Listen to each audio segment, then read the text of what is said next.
Hi Washington TK. This week at school would have been our ocean theme week, so I thought that we would read a book today about an ocean creature. This story is called Mr. Seahorse. There's a note from the author in the back of the book that I want to read to you before we start the book. It says, "Dear friends, in most fish families, after the mother has laid the eggs and the father has fertilized them, the eggs are left on their own. But there are exceptions such as seahorse, stickleback, tilapia, curtis, nursery fish, pipefish, bullhead catfish, and some others. Not only are the eggs cared for by a parent, but surprise, that parent is the father. This may sound strange, but it's the truth. And this is my story about them. I hope you enjoy my story, Eric Carl." So this story is Mr. Seahorse, written and illustrated by Eric Carl. Look at all the seahorse in the beginning pages. Oh, I think that might be the mom and the dad. Mr. and Mrs. Seahorse drifted gently through the sea. Mrs. Seahorse began to wiggle and twist this way and that. Look at her stomach. Is it really small or is it a little bit big? "It's time for me to lay my eggs," she said. "Can I help?" asked Mr. Seahorse. "Oh yes, thank you," said Mrs. Seahorse, and she laid her eggs into a pouch on Mr. Seahorse's belly. "I'll take good care of our eggs," said Mr. Seahorse. "I promise." So he has a pouch on his stomach where she's laying her eggs. I can think of another animal that has a pouch in their stomach. What about a kangaroo? As Mr. Seahorse drifted gently through the sea, he passed right by, let's see what it's going to be. This is kind of a surprise book. A group of trumpet fish hidden in a patch of reeds. There they are.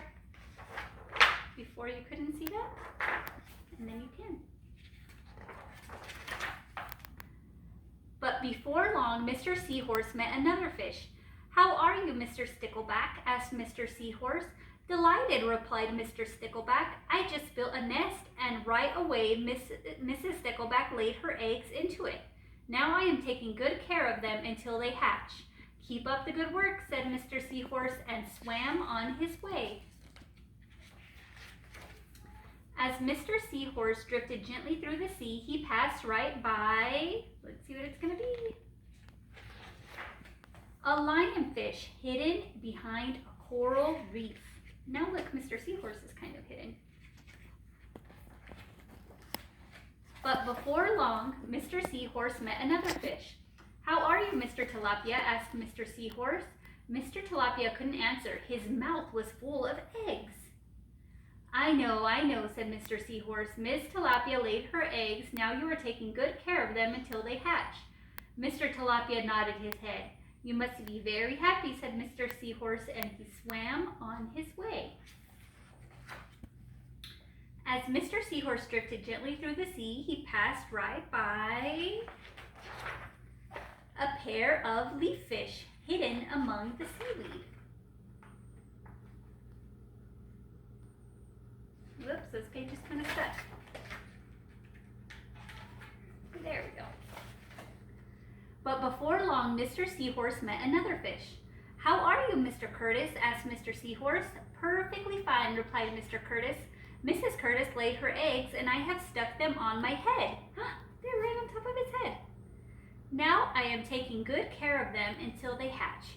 "You are doing a good job," said Mr. Seahorse, and swam on his way.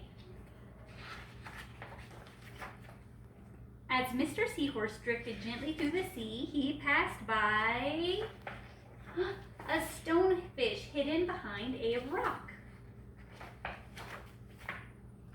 But before long, Mr. Seahorse met another fish. "How are you, Mr. Pipe?" asked Mr. Seahorse. "Couldn't be better," replied Mr. Pipe. "Mrs. Pipe laid her eggs along my belly." Look at all the eggs on his tummy. "Now I am taking good care of them until they hatch. You should feel proud of yourself," said Mr. Seahorse, and swam on his way. But before long, Mr. Seahorse met another fish. "How are you, Mr. Bullhead?" asked Mr. Seahorse. "Tip-top," replied Mr. Bullhead. "Mrs. Bullhead laid her eggs, and the eggs hatched. Now I am babysitting. You are doing a fine job, said Mr. Seahorse, and swam on his way. Look at all of these baby fish. The time had come for the Seahorse babies to be born. Mr. Seahorse wiggled and twisted this way and that. At last the babies tumbled from Mrs. Seahorse's pouch and swam away. One baby turned around and tried to come back into the pouch. Oh no, said Mr. Seahorse. I do love you, but now you are ready to be on your own. The end. I hope you guys enjoyed that book. Next week, we're going to start our Ready for Kindergarten theme, so we're going to have books all about kindergarten. I'll see you guys soon. Bye.